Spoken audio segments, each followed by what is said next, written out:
All right, hey everybody. This is a Crohn's Veteran podcast. Thank you for joining us. I'm with my lovely co-host CJ Cabrera and Renika Wood. Hi guys, how you guys doing this morning? I'm doing great. Excellent. I'm doing great myself too. How about you, Jordan?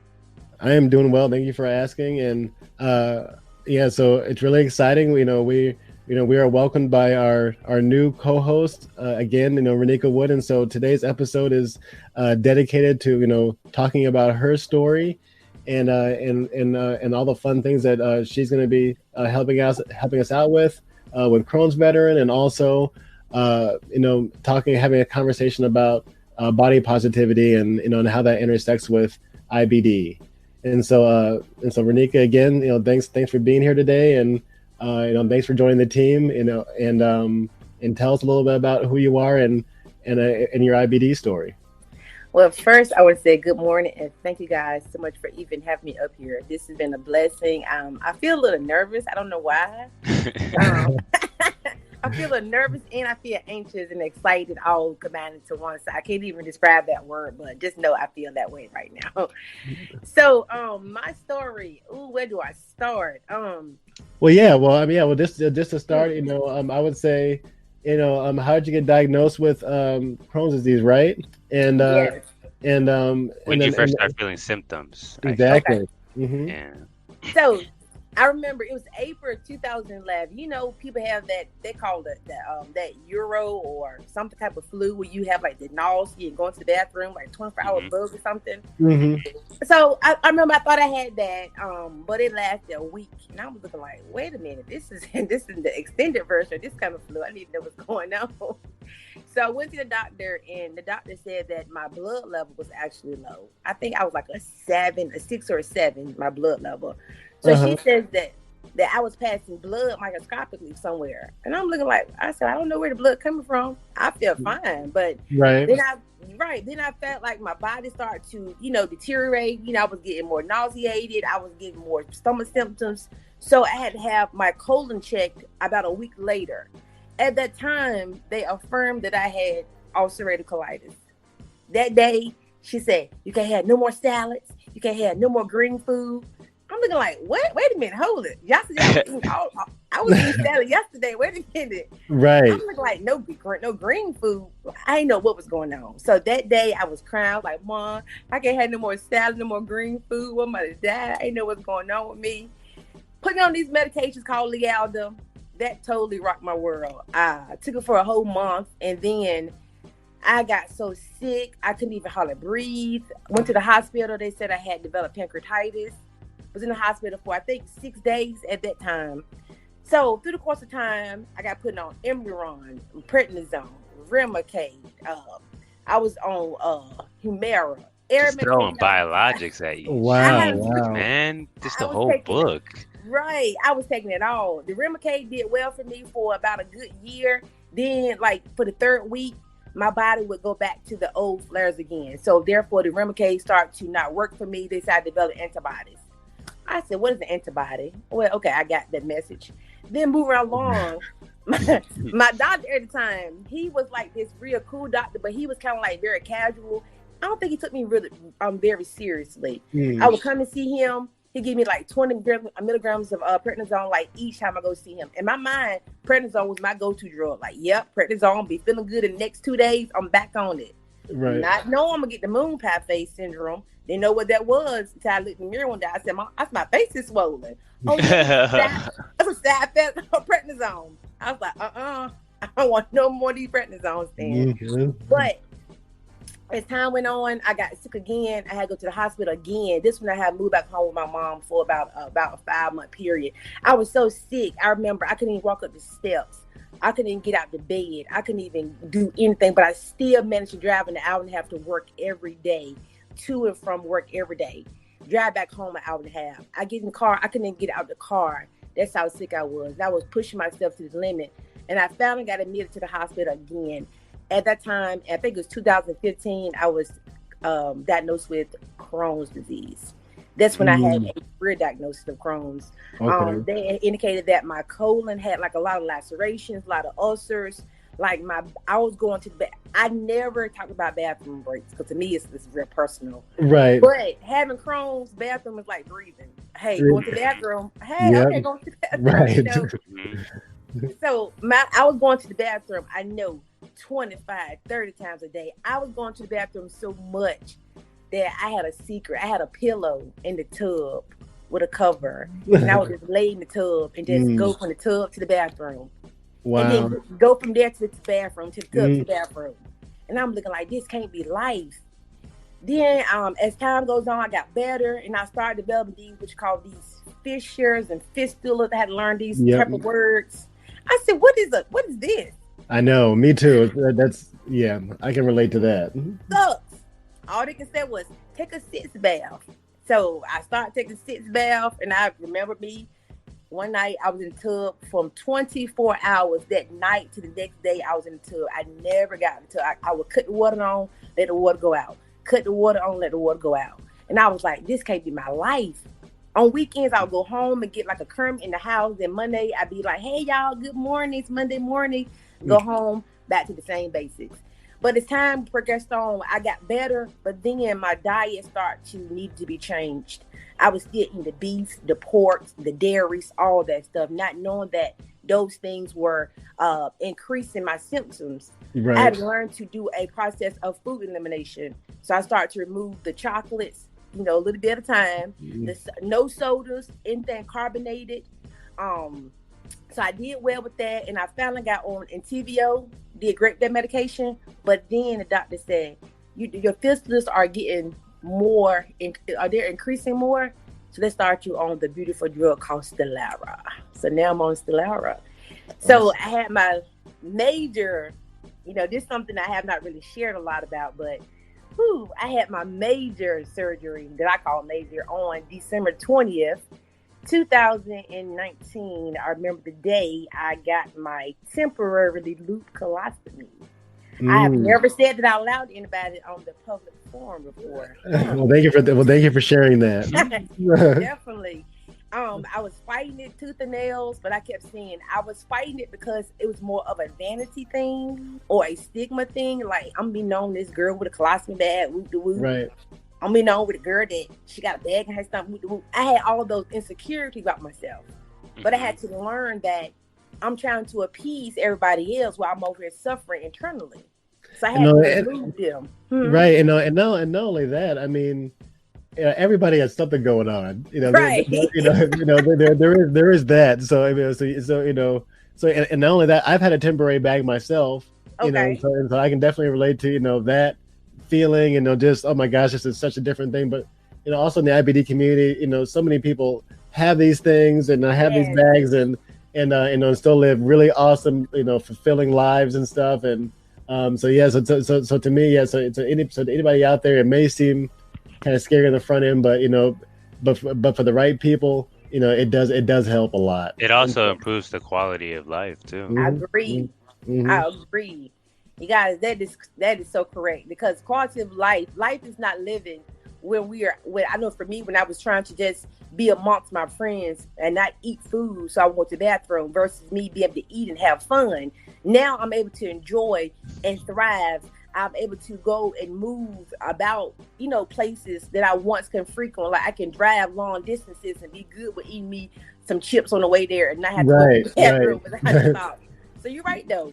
And basically that's been my journey. I have been currently I'm taking Stelara for about a year. I think a year in next month be a year. I'm doing excellent. The only thing I'm having going on now is like a few other minor things. It's kind of like kinks. I call them kinks.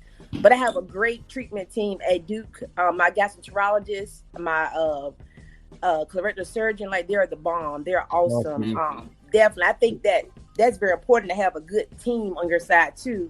Definitely. That's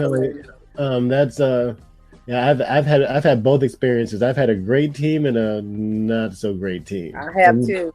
And so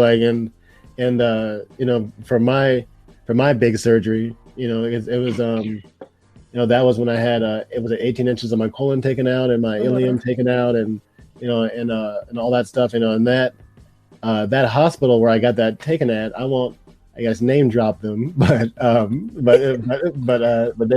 people I told was like, yeah, my surgery at this hospital, and they're like, "Oh my gosh, dude, you're alive!" Like, wow. like like some kind of back alley chop shop or something, and it's like a regular hospital, like by my house type thing. It's like, I was thinking that is this where everybody's going? Wow. And then but also my doctors at the time was kind of like, some doctors have that kind of intellectual lab coat type vibe, and then other ones that real good bedside manner, and personable, and actually kind of compassionate, empathetic, all that kind of stuff. So my doctors then were more like the former. It's kind of like you're just kind of like there to do their job. You're like not a patient. You're not a person. You're a patient, right? Oh wow. And so like you're just like a lab experiment or something. So now I'm very fortunate to have way better doctors and way better. You got gastroenterologists and stuff like that, and so that kind of got me on the right track. And so I would definitely agree. So important to not only have a good medical team, but a good just a support system in general too. I agree with that 100%. I agree 100%. My doctors, I know when I call them on the phone, they hate to see me coming because I have questions from A to Z. I need to know what's going on. Self-advocacy is very important for me. I tell my mama, you cannot go to the doctor and tell them what's wrong with you. You got to tell them what's going on with you. You got to tell them. Right. Don't let them tell them. You got to tell them, because can't nobody tell you how you feel. I always tell people that. Yep. Exactly. Yeah. And So right now I'm doing pretty well right now. I'm just trying to I'm still have a few hiccups along the road.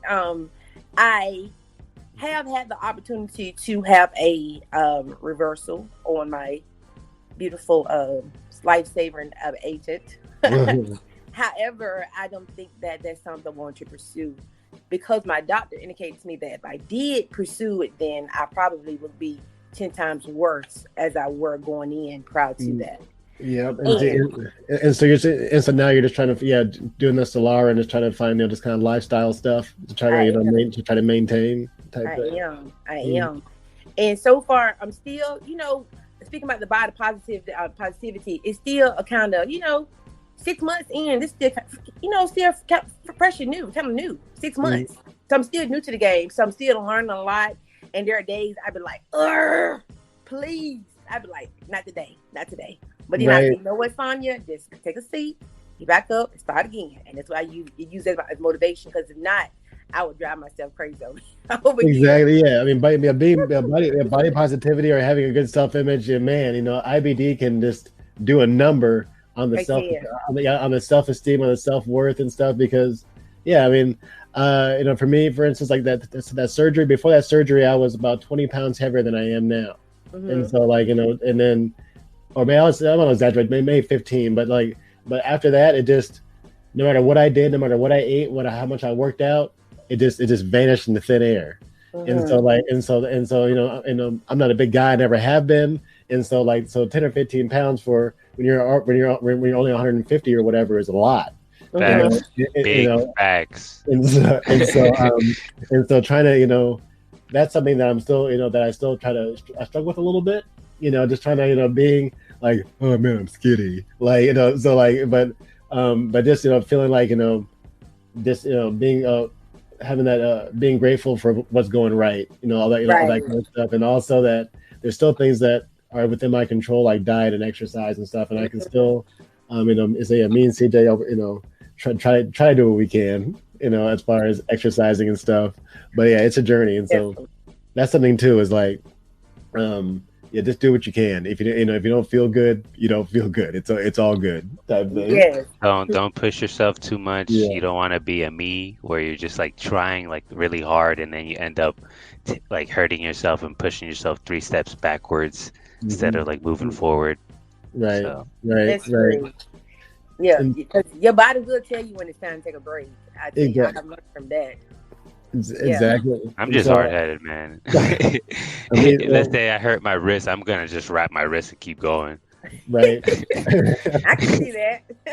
Yeah. Funny. Like, yeah, I mean, and that's one of my biggest like stress relievers is working out. I love to do it, and so that's I kind of the same problem. You know, you can get a little bit too excited at the gym or whatever.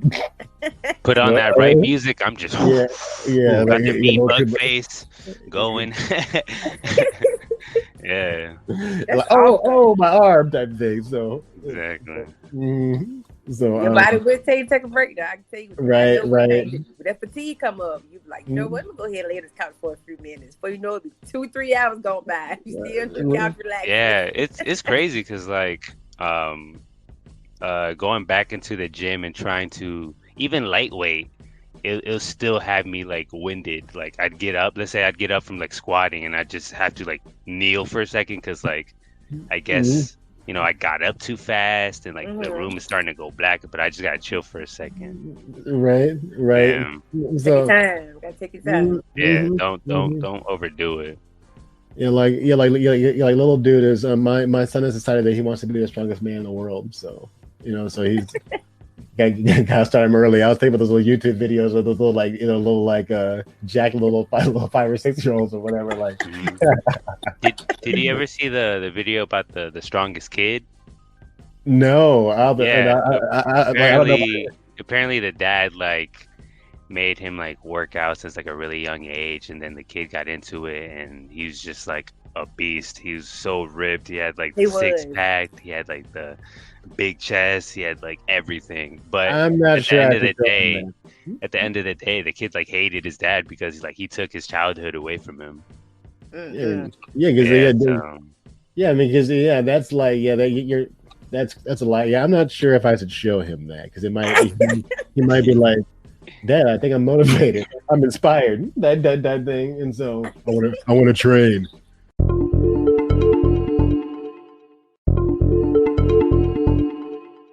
Hey, Dad, let's go lift. So but yeah, so that's body positivity is definitely a really really big thing with Crohn's disease. Like there's a lot of stuff with me is like I have like a vitamin deficiency and stuff, and so like vitamin D, vitamin B, all these things, and so like over time I think like my teeth and stuff, and so I need to get like my teeth fixed, and so so that's one of those things. Yeah, so anybody watching is like, well, if a guy with a missing tooth can come up here and and do be on camera, hey, you can too, and so that's right. And so I know it's all about. To me, it's more important to to share the story and to inspire people than this kind of stuff. And so that's true. And so but of course that's in saying that I wouldn't like to get my teeth fixed. So but that's but that's right. And so but it's all about it's body image. And so but it's also like, again, everybody has something wrong with them. So you may see somebody out there like, especially on social media, we all know that's fake. But I'm just saying, like in regular life, like just out in the world and stuff like that, you see a person like, wow, they look good, they look great, but they might have 6 toes or something. So you have no idea, or they might have an invisible illness or chronic illness. They might be like all we do, the 3 of us, can walk around, be smiling and waving, and feel like garbage. So, and so like so just so just know that everybody's trying to do the best that they can, and just remember that everybody has something wrong with them, so it is okay. Definitely. I agree with that. Oh, can I add one thing about the body positivity? Definitely. Okay, so with me being plus size, I call myself size 60. That's why I call myself size 60. So, I got asked questions a lot about me having a chronic illness, and someone said to me, "Well, I thought that you're supposed to lose weight if you had Crohn's." I was like, "Wait a minute, hold it now."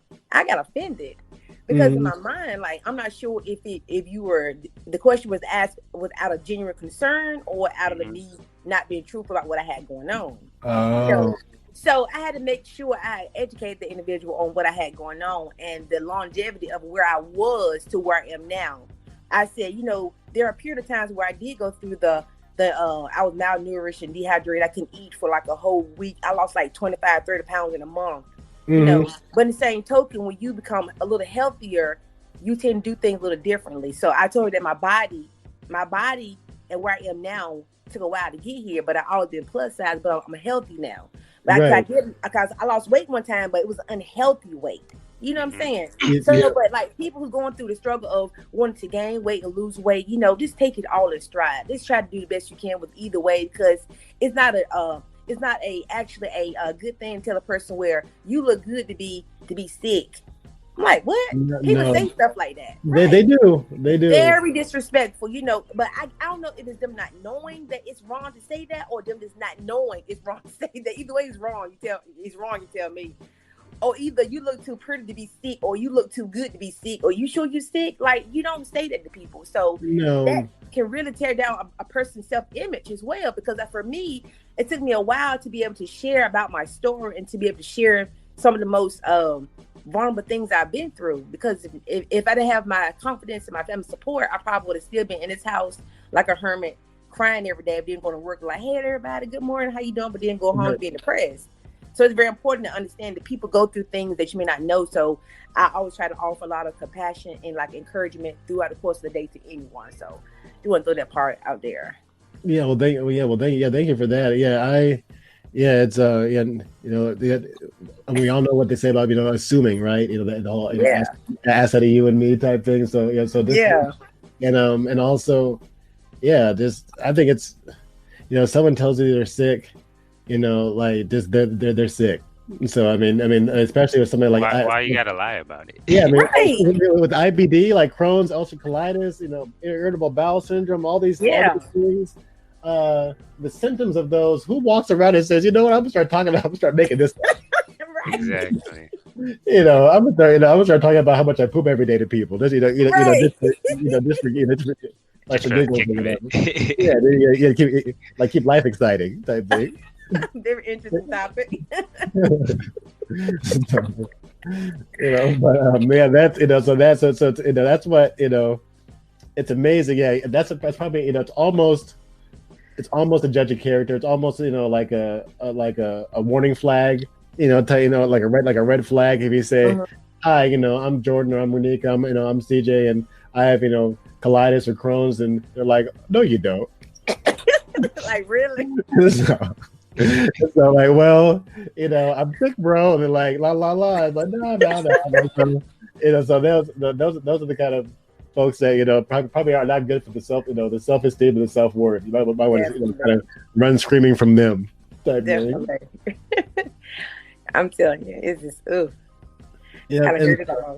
right. And then that's something, I guess, body image too. Like, I have scars and stuff, you know, from these surgeries and things. And so that's, you know, to me, like, that's one of the reasons I started Crohn's Veteran, is that, you know, to me, like, these scars are kind of like stripes, you know, like battle wounds and like all these kind of things. And so, so that's, you know, to anybody else out there, you know, just know that, you know, I have, you know, probably like a 12-inch and an 8-inch scar on my, you know, on my stomach, you know, and then from multiple surgeries.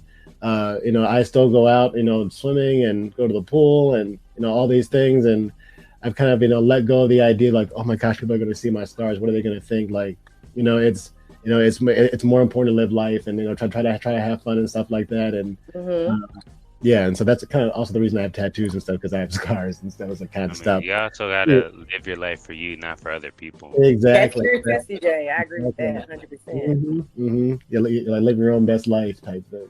So, I'm all for that. I'm all about that now. So CJ, so what's, you know, what are some of your experiences with, you know, like, or do you have any, you know, kind of body image, you know, experiences that you like to share? Yeah, I mean, I always used to be a small kind of guy. In high school, I was around the same weight I am now, like 120, 125. And then out of the Marines, I was just like, yeah, I'm about to get jacked. So inside the Marines, I would work out, and I shot up in boot camp. Actually, I gained 20 pounds. Wow. So I went up to 145, almost 150. And then in the Marines, I maintained that. And then I got out, and I wanted to try and bulk up to 180, but realistically it was 170. So I ended up going really hard. My friend told me about calories and like bulking with calories and stuff. So he told me about mass gainers. He told me that I should take a mass gainer before bed and after my workout. So that's what I did on top of eating too. So every night before bed, I'll take a mass gainer, and then every time after I worked out, I'd take a mass gainer as well. And I'd fill up the shaker cup with, I guess, 12 ounces of milk, of whole milk, and then I'd put like 2 big scoops, and then I'd add banana in there. It was just like it felt like a whole meal. Sounds good. Yeah, like it's all thick. So. Yeah, so I did that for about a month. I ended up gaining 10 pounds in less than a month, and I was finally at like 160. I made it to around 162, 163, and then that's when I started having like my blood and stool, and then from there I started to go to the gym less because I had to worry about like the UC symptoms, and then also school, and symptoms started getting worse and worse, and then bam, boom, I finally get diagnosed, and then I'm still going to the gym, and I'm still going less, but I'm still getting in that fitness, but then flare hits and I stopped going completely. From there, I'm just like bedridden, sick, going to the bathroom like 25-30 times a day, barely eating, and I lost pretty much all that weight I gained. So I went back to like 120. I looked really bad. I was really pale. I was really bony. Like I'm skinny, but you could like see my bones. Yeah, I mean, I did not look good. I looked unhealthy. I was like really like sluggish. I was depressed too, because I mean, when you feel like crap, you're obviously not gonna be in a good mood. Right. But after I got out of that flare, a few months after, probably like 2 or 3 months after, I was just like, I'm gonna go to the gym. Being on Instagram and seeing I saw Joel. That's one of the dudes that motivated to get me back into fitness. And there's this other guy from Texas. He also had, I think he has Crohn's. And those two were like my biggest motivations, because they would be posting like working out every day. I was like, yo, I gotta get back on my fitness. Like if these guys can do it, I could do it too. Yeah, like Marquise also is on that fitness thing too. And so that's mine. My weight, like all that like it kind of evaporated like in a week, I would say. Like within the surgery, being in the hospital, I went from like 145 to like that same. I probably lost like probably easily 30 pounds. I lose weight really easily. Yeah, like, me too. If I don't eat, like let's just say I don't eat today, I could probably lose like 2 pounds. 3 pounds. Yeah. Yeah. That's why like when I go on that liquid diet for that colonoscopy and I drink the prep, I'm about to lose like 5 pounds. You said that. Yeah, you did. Yeah. So that's why I'm just like, I was going to the gym, but then the doctor told me I was gonna get a colonoscopy. I'm like, I'm gonna be going to the gym trying to gain weight just to lose it again. I'm just gonna wait to go hard again. Yeah, it sounds like a bad combo. Yeah. And so, so I mean, and that's the unique thing about IBD is that there's not one size fits all. And so not in the least bit. And so, and again, it's crazy to me, Renika, that that people will be saying that like, you're not sick or you don't look this. Maybe I think part of it is like life. That's it's kind of like life is scary and random. And of course, and so people don't want to, the idea that I can wake up one day and have ulcerative colitis, or one day of Crohn's disease, through no fault of my own, or through, it doesn't matter what kind of lifestyle choices that I made previous to this, that I can still get to this. That's scary for a lot of people.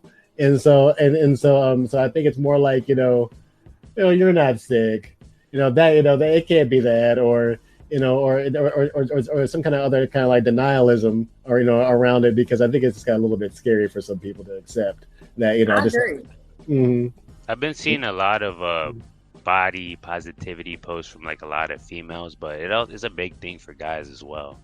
I believe that. Like Yeah. I have like people on my Instagram who like don't like posting like pictures of themselves or like posting pictures or videos of them working out because they just don't like the way they look. Yeah, and that's something, it's funny because that's something that I don't mind posting. Is just, it's kind of like, again, overthinking, like, putting too much, doing too much. And so, there's no reason why I can't, post some push-up videos or pull-up videos or something like that just for fun. Because that's something I really want to do. That's one of my missions, is to be healthy enough, hopefully consistent, somewhat consistently enough to where I can, get back in the saddle of working out. Because that's what I love to do. Same. It's like a real big stress reliever for me. Definitely. Now, I'm not gonna say I love working out, but I can say I love walking and going for long, like mile-long walks. Mm-hmm. When I was 14, I was walking about, I was averaging about 4 to 6 miles a day. I was walking every day.